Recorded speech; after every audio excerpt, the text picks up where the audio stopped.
A negligent driver who was manually controlling the LRT train drove it in the wrong direction before colliding with another train, leaving 6 critically injured on Monday night.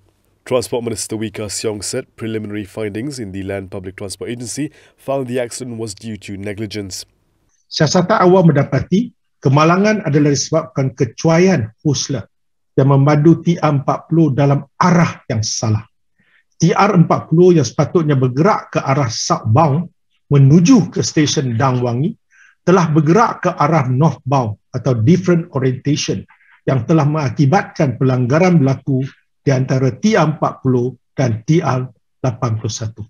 The Gombak-bound TR181 from KLCC had 213 passengers, while TR240 was empty with only the driver and an operator. Meanwhile, we said the amount in losses sustained had yet to be estimated, pending completion of cleanup and repair works expected to take 3 days. Earlier today, Prasarana Malaysia Berhad pledged its full cooperation to the Transport Ministry's Special Committee formed to investigate the collision.